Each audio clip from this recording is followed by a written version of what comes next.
Assalamu alaikum, everyone. I was going to say good morning like I usually do because it's morning here in Canada, but if it's afternoon where you are, good afternoon or good evening. My name is Ashley Pearson Khan, and I am coming to you with another little show from World Hijab Day. We are revisiting our Hijab 30 and fasting challenges, and today I have This Is the Kit. That's the alias for Paris-based British musician Kate Stable. It's a tongue twister. It is. I was like, oh no, I'm gonna start messing it up. At least I can say your name. She fasted in Ramadan for 30 days in solidarity with Muslims, particularly to take a stand against the France hijab ban. So she's going to be sharing that experience with us today. Though you are joining us from England, correct? That's right. Yeah, 11 days ago I came here and I've just finished my quarantine, and then I've got some shows after a lot of rehearsing. Sounds like fun. Yeah.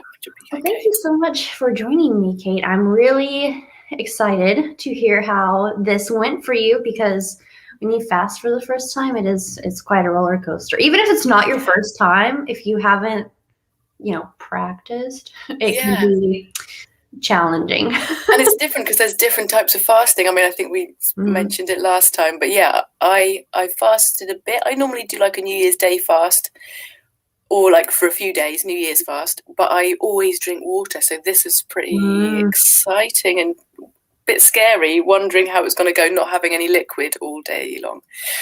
But I was surprised at how well it went. I mean, I was quite cautious, like I didn't sort of go on any runs or anything. Like I was consciously trying to conserve moisture, but it was actually fine. There's something about just having nothing that I think means that things shut down fully and go into power save mode, and you sort of get by. I don't know how you find it.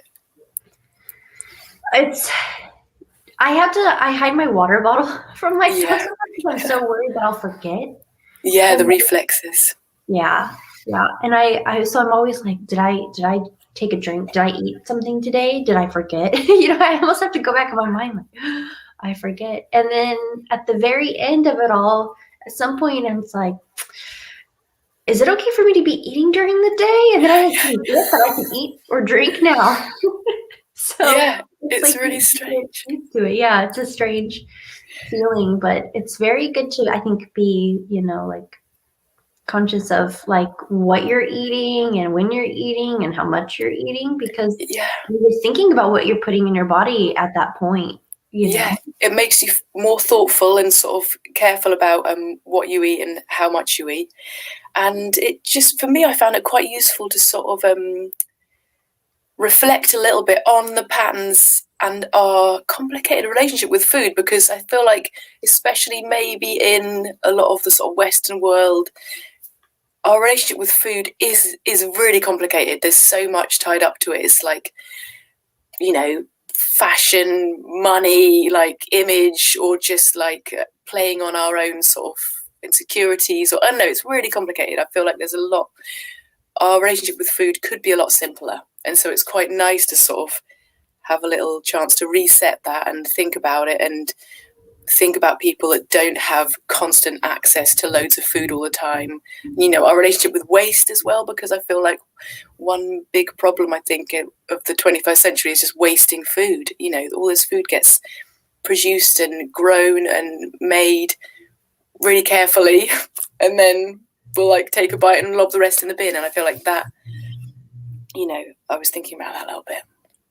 Yes, I thought about that as well a lot. And there were times, and I can tell you, it's really torture going in the grocery store while you're fasting. I don't know if you did that. Yeah, I did. Yeah, I still had to, go and do the family shop. But did you find it harder than usual? Did it make you think about it more? Did it make you hungrier or anything? I think it was actually quite a relief, because I was like, well, not going to buy that. I'm just going to buy the vitamins I need. I'm just going to like hang out in the vegetable section, get some fruit, because that's also like, I don't eat a huge amount of fruit, but during Ramadan I have been like eating fruit to like break the fast. I've been like trying to have, and that's been quite nice, just a daily bit of vitamins, and then followed by loads of vegetables. So yeah, I feel like shopping was a bit simpler because I wasn't buying more than I need, or sort of buying too many biscuits, that sort of thing. So was that like on purpose, or you just kind of found yourself gravitating towards that during Ramadan? I think it wasn't on purpose, but I guess I am someone that always tries to be a bit conscious about making sure I get enough, vegetables. Yeah. The different, food groups or whatever.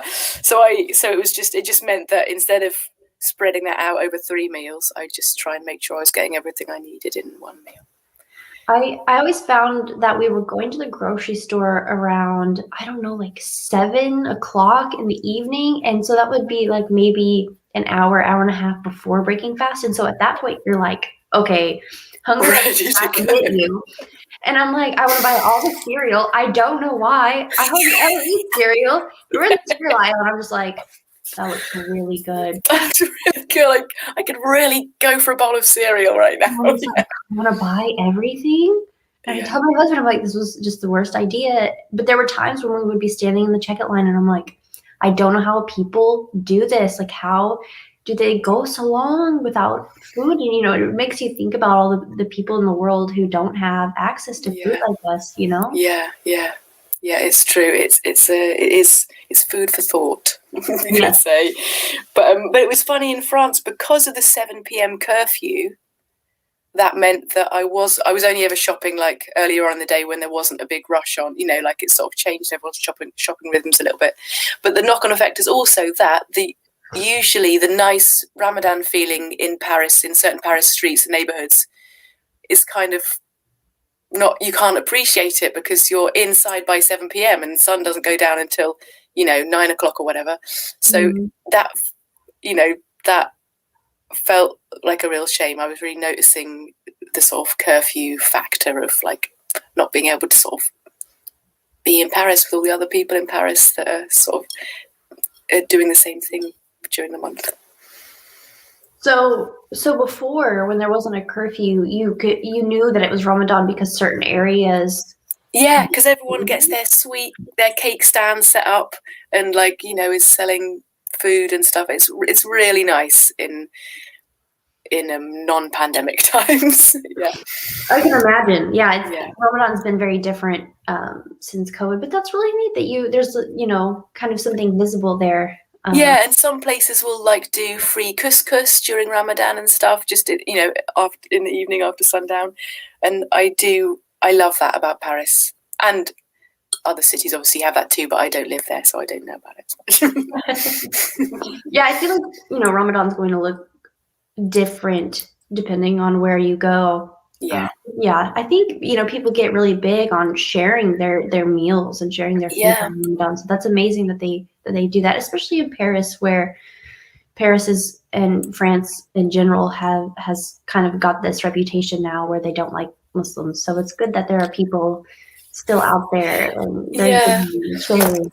Well, I feel like it is cool, but at the same time, I feel like it isn't a new thing. The French the French sort of Islamophobia, it just develops over the years. So I feel like when they decide that it's a problem for whatever reason, the sort of population of, coming from different backgrounds, then they'll sort of act accordingly and try and play it to their whatever advantage, whatever political tool they're trying to sort of use at that time. But the fact of the matter is, France has always been a country with lots of Muslim people living in it, lots of French citizens who are Muslim. And so for me, that is one of France's strengths, that it's got this great, huge Muslim community that makes it a great country.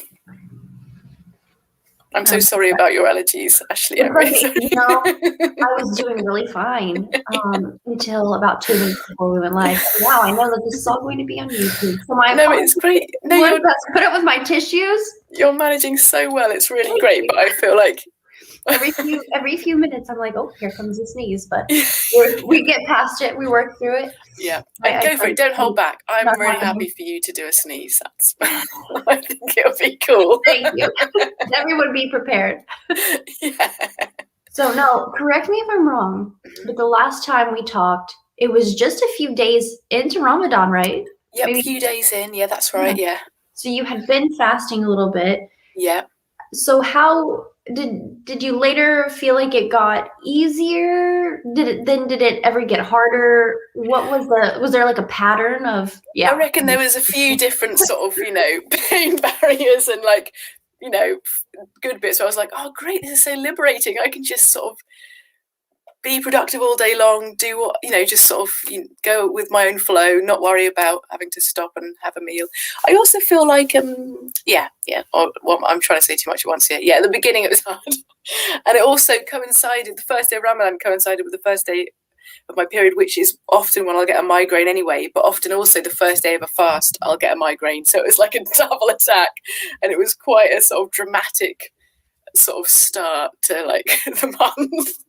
And then strangely enough, Ramadan finished on the last day of my most recent period. So like it was like bookended by these huge migraines that were really quite sort of physical and violent. And then in between it was just like this sort of sea of calm and kind of serenity. It was quite an interesting coincidence that should happen, these two sort of really extreme headaches going in and then coming out of this month. But I mean, that's sort of neither here nor there, but it sort of struck me as sort of slightly, I don't know, symbolic or something. I don't know. I remember you mentioning that being a struggle when we first talked, but it was already past the point where I couldn't tell you anymore that when a woman does have her period, she doesn't have to fast. Yeah, well, I had heard and read that, but then I thought to myself, but it's a month long, so everyone, most likely you're going to get your period at some point during these 30 days. So I didn't, so I just thought, well, I just got to try. We just make the days up later. Yeah. And so you have to keep track of that and everything. But I do think a lot of people end up with headaches in the beginning because of lack of caffeine. Oh, interesting. People prefer their morning tea and coffee, and that is something you have to either prepare for. And I think a lot of people I did see on social media, they were like, well, I really didn't phase out my coffee, and I'm like, me neither. It is hard. I mean, I'm not someone that drinks caffeine anyway, so it wasn't that. So I can rule that out. But yeah, I think just coming off of food always does that to me. Just sort of my body sort of goes, wait a minute. And it's a big sort of Control-Alt-Delete to reset. But yeah. But I think it was good. Like once you're sort of through the tricky bit and into the sort of serenity of it, it was so calming. I felt like way less anxious than normal. I obviously I wasn't sort of doing that unconscious thing. Again, like thinking about our food habits and relationship with food, and like I wasn't just sort of stress eating and like snacking in a sort of nervous moment before having to do a scary thing or whatever. That really helped. I found just sort of the discipline of not stress nibbling, because I think and I feel like the anxiety I have sometimes about what am I going to make for breakfast, lunch, and dinner. Which doesn't happen so much anymore. And then now I have to go back to making 3 meals a day. Yeah, exactly. But I'm also aware that for some people, their Ramadan is like getting up in the morning and starting cooking, and then preparing the food all day long, and then sharing it and feeding everyone at the end of the day. Yeah, exactly, and not tasting it. So like I'm really aware that I don't by any means feel like I've done Ramadan. I've just fasted for 30 days during the month of Ramadan. I haven't, I wasn't. It was a very different experience to someone else's, obviously. It was challenging, I think, in the first few days for me to decide when I needed to start cooking to get it done in time. And there were times where I was like, oh, I'm gonna miss it by a few minutes. Exactly. And some water. you know. Yeah. So But it's quite nice though, because I was trying to time it so that everything would be ready for like on the dot. Mm-hmm. And then it took me a few days to realise actually it's quite good if it's ready a bit later, because then I take the time to have a drink and wait a bit, have some dates. It became a really nice little ritual. We'd always like set the table really nicely, because although my daughter wasn't fasting, she would end up eating the evening meal with us at 9 p.m. or whatever, and it was just really nice. We'd sort of set the table, light candles, and just have a really nice meal together, and that was really great. That sounds really nice. It was good. My husband did start off the challenge fasting, and then I forget at what point, but he gradually stopped. He sort of, I think we started off doing it together quite strictly, and then after a week or so, I think he started having like sips of water during the day because he, wanted to, and then slowly, but he did come off it slowly, but yeah, he gave it a good shot. That's good. That's good. And you made it the whole 30 days. Yeah. It felt, I really wanted to. I would have been a bit sad if I hadn't managed it. But I also, it's not a competition. But I was intrigued because this is something that so many millions of people do every year. And I think when you sort of put yourself in someone else's experience a bit, it's really educational and valuable and useful. That's good. That's so good. I'm glad it was a good experience for you. And I feel like it's up and down for a lot of people, because you kind of get used to it in the beginning, and then at some point you kind of maybe get used to it, and sometimes toward the end, you lack a certain energy for it. Yeah. There's, I think, some science behind how your body responds to the fasting in the beginning, the middle, and the end. And so sometimes that your body has to readjust, in the middle. Yeah, I agree. It felt like there was a few different readjustment sort of phases throughout the month. So yeah, that makes sense that happens maybe. And because have you spoken to many other people? Have they? What has the sort of general feedback been for other Fast for Unity guys? I think I've seen some of the Hijab 30 journeys, but I don't think seen much of the fasting. So I do wonder how it went for everyone else. It is a tough one as well. I wonder if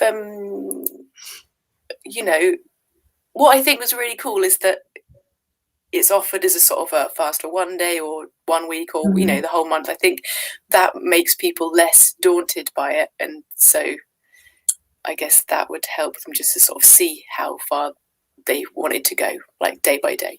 But it's true that, again, our relationship with eating and what we're taught about food and how we're sort of brought up, the idea of not eating sends a lot of us into a bit of a panic and like, well, wait a minute, but that's really bad. But how will that work? So yeah, I can see how. I'm sure it's really different for a lot of people. I think for a lot of people too, it's the whole water thing. I did encounter one moment this year where we were somewhere and someone said, "Oh, would you like some water or tea?" Or I think maybe even they offered some food or something. I'm not sure. And my husband and his family were like, "Oh no, we can't. We're fasting." And he's like, "Well, you can have some water, right?" I said, "No, no." And he went, "Not water? No, not even water." Nope. There's always someone who's like in shock. Because it's really hammered into us like all the time. Drink lots of water. Have you drunk enough water? Drink lots of water. Make sure you get enough water. It's really hammered into us. So then all of a sudden to sort of tell ourselves that it's okay and we can, drink during these hours and it'll be all right. Like it's hard for people to get their head around that sometimes, and also it's hard for people to get their bodies around it too. I'm sure that it's really hard, and not, I really believe that everyone's got their own sort of abilities. A bit like, I've always been a vegetarian, and I know that for some people they just wouldn't be able to do it. Like, and I'm not someone that thinks that everyone should be a vegetarian, but like for me, I know what I can do and I know what I need, and I know, what how my body works. But so I can imagine it being the same with like water and regularity of drinking or whatever. Did we talk about that last time? You being vegetarian? I don't think so. Can't remember. I would have come across that. Maybe, yeah. I think maybe I mentioned it a bit because we were talking about eating more vegetables, and I said, well, I mainly just eat vegetables anyway. I don't know. But I was like, I wonder, for vegetarians and vegans, if that plays any role in fasting, like if it's any, different for your body, or maybe people who have been vegetarian or vegan, for example, for a while, if, their body's already used to that.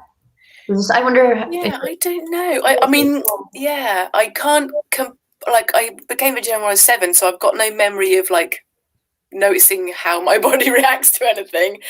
And yeah, so I've got no sort of A/B test really of it. I think probably it doesn't make much of a difference because, I don't know. That's just what I'm guessing. I just said that out loud, and I've got no, sort of basis. More fruits and vegetables, maybe you get a little bit more fluid. Maybe, yeah. Sometimes meat dishes are a bit saltier, so that's a bit of a. But who knows? I'm totally. There were a couple of times. My husband and I ate something, and there was one night I think I was making something, and I said, "I'm just going to apologize in advance for the fact that I'm feeding you very salty food the day before we're fasting." I'm so sorry that tomorrow we're probably going to be thirsty because I wasn't thinking and I made this salty dish, and then. I bet it was delicious and worth it. I hope so. There was another night we ate pizza very late, I'm talking 1:00 in the morning, and I knew that we were going to regret it the next day because pizza is one of those things, if you eat it during Ramadan, you're probably going to feel it the next day because of all that salt and not being able to drink. But there's also a way that we learned when to drink and how much to drink, because you can't just chug it in those last few minutes because you're not going to hold any of that. Yeah, exactly. Yeah. But also you can't just chug it after pizza because it just swells up, you're just you explode.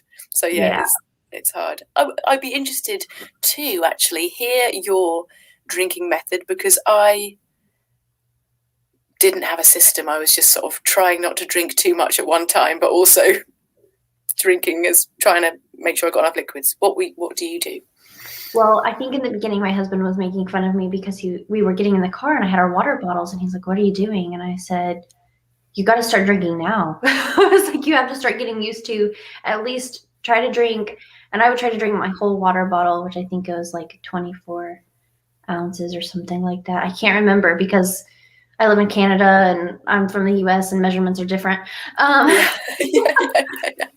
Drink a whole water bottle. When we break our fast, fill it up, try to drink another half of it now. And then when we wake up for sahur to eat the morning meal, try to drink the other half. Yeah. As slowly with your meal. And so that way you're getting almost at least 2 water bottlefuls during that time. And I keep it by the bed too, so that if I wake up in the middle of the night, I know, hey, take some sips of water. So auto sip. You're getting it over time, and so it stays with you a little bit longer. Yeah. So I was always like, "Here's your water bottle," Yeah, exactly. Yeah, keep sipping it. Yeah, I would normally make a really big pot of some sort of tea and have it on the table, and then I would just make my way through it throughout the evening, and then I think it was it's a stupidly big teapot. I think it holds over a litre of tea. And so I would just be okay, I've drunk the whole teapot and it's gonna be okay. But obviously not in one go, chugging down When I was and I thought to myself too, and every now and then I would make rose water when we would break our fast with our dinner, and I was like, I'll drink more water if it has flavor in it too. Yeah. I just try to pay attention to how hydrated I am too. Yeah. I'm well hydrated today, or the inbuilt hydrometer. Yeah, it is. Yeah, I think it's good to sort of tune into your body and your awareness of certain things, and trim off the unnecessary things that you don't need to be tuning into. Mm-hmm. Because I feel again, when you're in that sort of energy conservation mode, you think about things differently, you sort of move differently, react differently.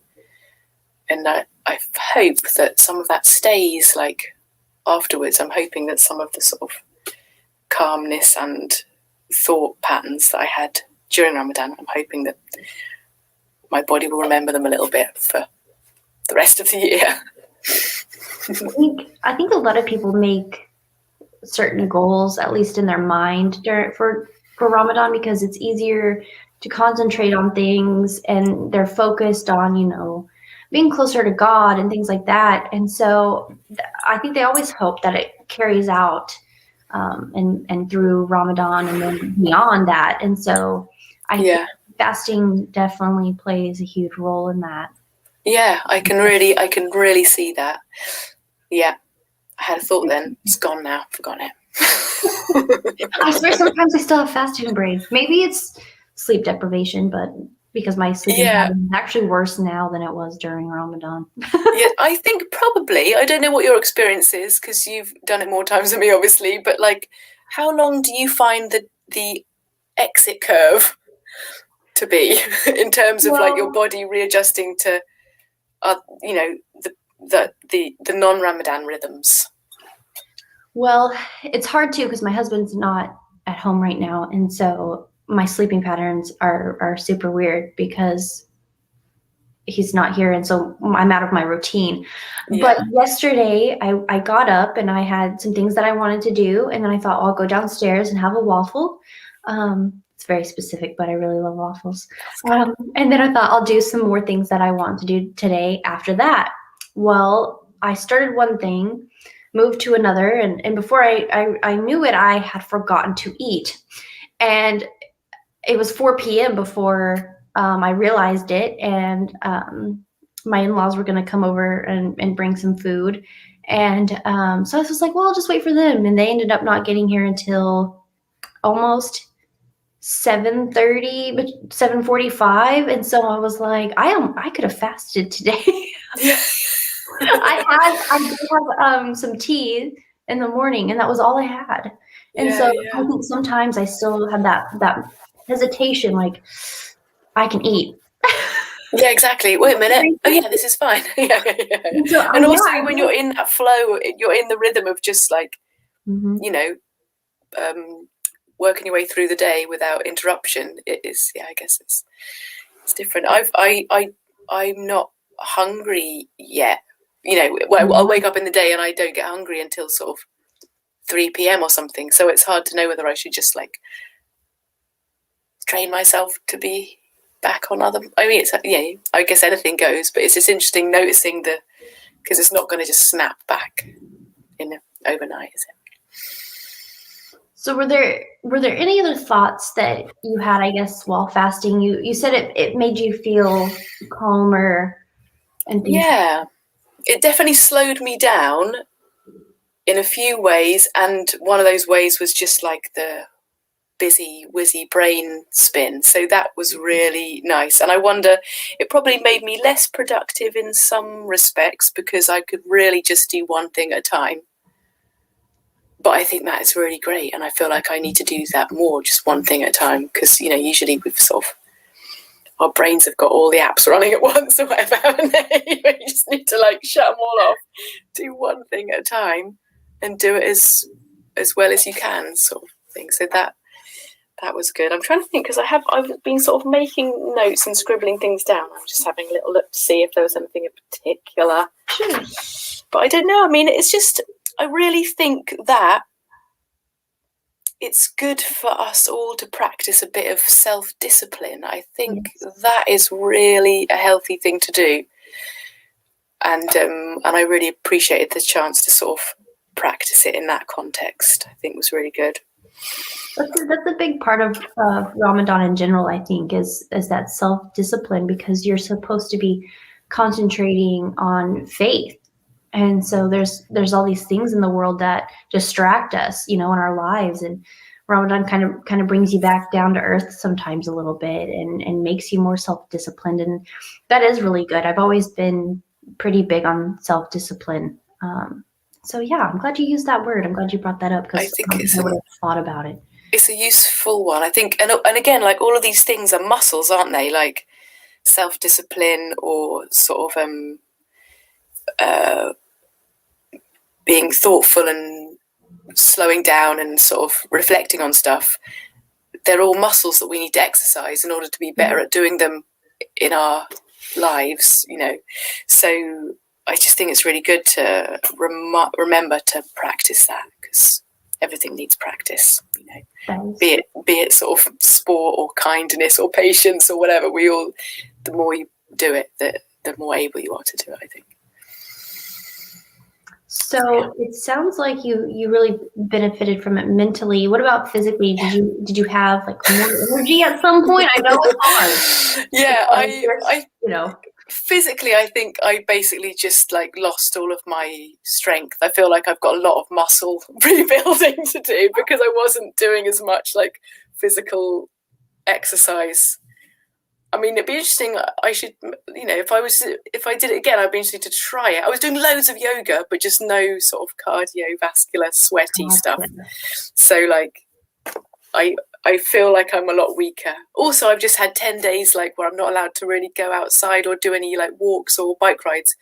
So I'm feeling really weak. But I think I was still like cycling and walking and, you know, doing what I would normally do day to day when I was back in Paris during Ramadan. But I wasn't doing any like super sweaty workouts.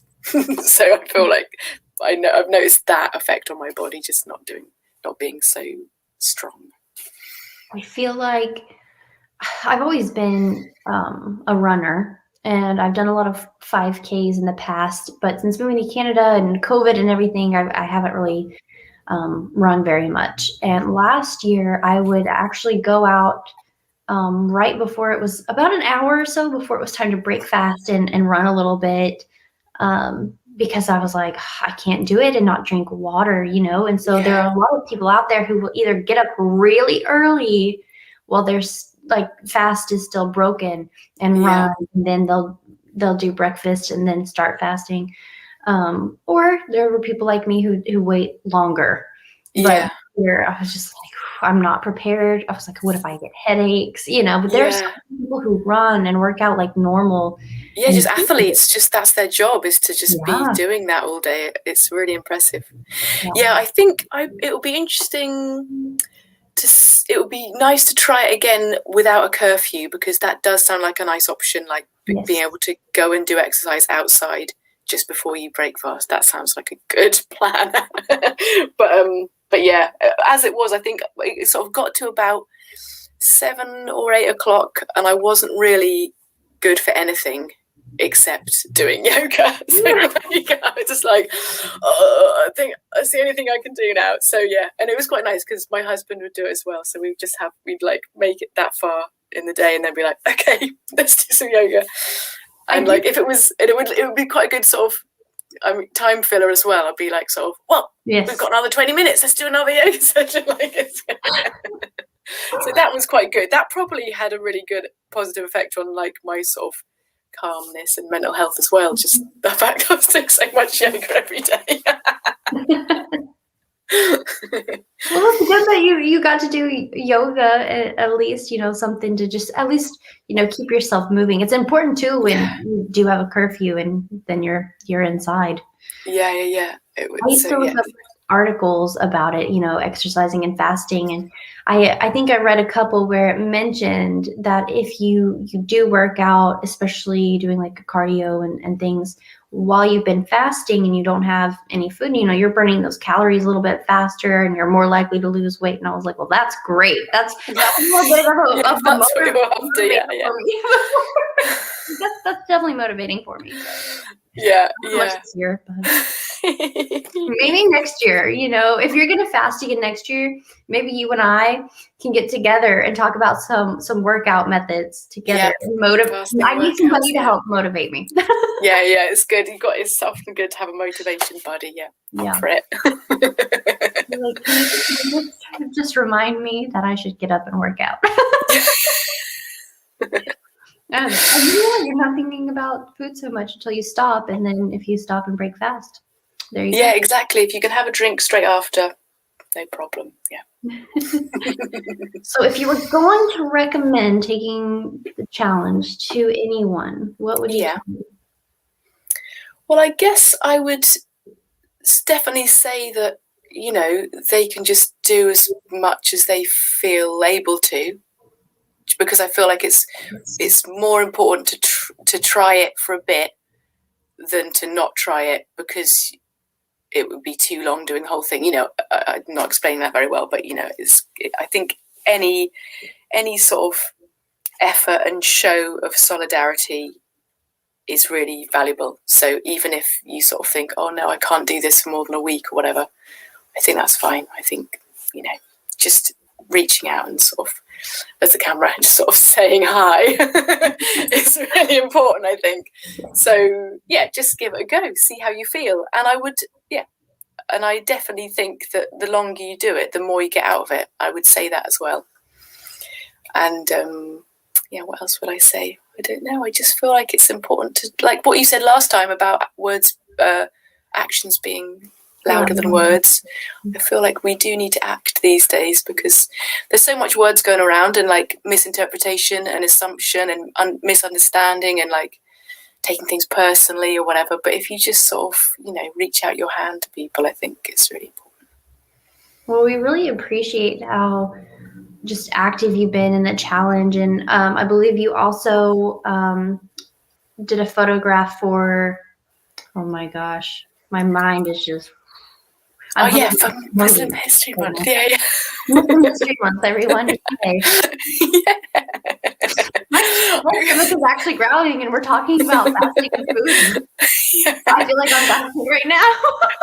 but as you were saying that, I was like, yes, I did. What was it? I was having the same like sort of moment. I was like, yeah, I remember a photo.